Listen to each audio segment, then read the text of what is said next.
ناظرین آپ کو ایک دفعہ پھر پروگرام ظہور الجد میں خوش آمدید کہتا ہوں. جی قبلہ بسم اللہ. جی میں بات عرض کر رہا تھا اس کی کہ دیگر قوموں کے ساتھ اور ان کی اقدار کا جو ہے وہ کس طرح احترام کرنا چاہیے. تو امیر المومنین علیہ السلام کا میں پڑھ رہا تھا خط کا ایک جملہ کہ مالک اشتر کو لکھا کہ رعیت جو ہے اس کے بارے میں تیرا دل جو ہے وشعر قلب، اپنے دل کو بھرو، یعنی تمہارا دل معمور ہونا چاہیے، پر ہونا چاہیے رعیت کے لیے، لوگوں کے لیے محبت کے ساتھ، رحمت کے ساتھ اور لطف و کرم کے ساتھ. وَلَا تَكُونَنَّ لَهُمْ بِهِمْ سَبْعًا وَعَارِيًا تَغْتَنِمُ أَكْلَهُمْ فَإِنَّهُمْ صِنْفَانِ. کہیں ایک ایسے خونخوار بھیڑیے کی طرح نہ ہو جانا، تمہیں اقتدار ملا ہے، کرسی ملی ہے تو اب تم چاہو کہ وہ مطلب ایک خونخوار جانور ہوتا ہے، اس کا دل کرتا ہے سب کو کھا جائے، اس طرح آج کل جیسے آج کل ہے، مطلب خصوصاً ہمارے ہاں تو اسی طرح ہی مطلب ہے، اس سے بھی بدتر. تو مقصد یہ ہے کہ فرمایا کہ وہ ایک خون چیر پھاڑ کرنے والا جانور نہ بننا، نہیں بلکہ تمہارے دل میں ان کے لیے محبت، رحمت اور اس کے جذبات ہوں. اس لیے کہ یہ ان لوگوں کے دو گروہ ہیں، اما اخن لک فی الدین، یا یہ دینی تمہارے بھائی ہیں، وَإِمَّا نَذِيرٌ لَكَ فِي الْخَلْقِ، یا تم کریشن میں تم ایک ہو، تم ایک ہی خدا کی مخلوق ہو، ایک ہی پروردگار جو ہے وہ تمہارا خالق ہے. تو یہ کیا تو یہ بنیادی طور پہ وہ آزادیوں کا اور حقوق کا وہ ایک بنیادی کانسیپٹ ہے جو دین نے بنیادی طور پہ دیا ہے. میرا خیال ہے آپ کو جزاک اللہ.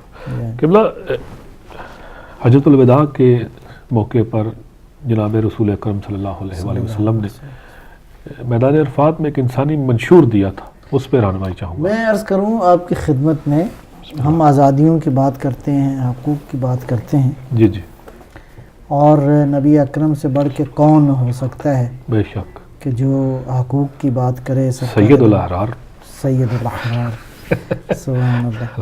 تو اس میں اب یہ خطبہ ہے، اور بہرحال ویسے دیکھا جائے تو اس کی تشریح پہ اچھا خاصا وہ چاہیے، لیکن میں چند ایک پوائنٹس کو یہاں سے بیان کرنا چاہوں گا.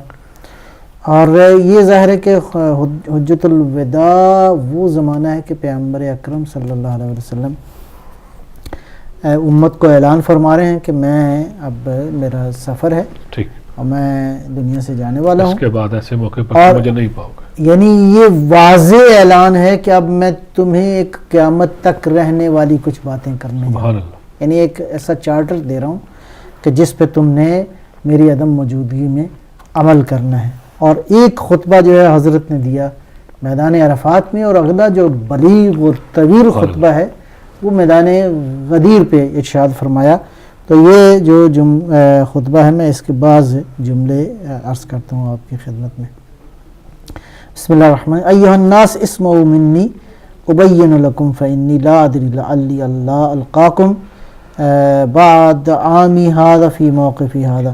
اگر معذرت کال ہے اگر جی بسم اللہ بسم اللہ.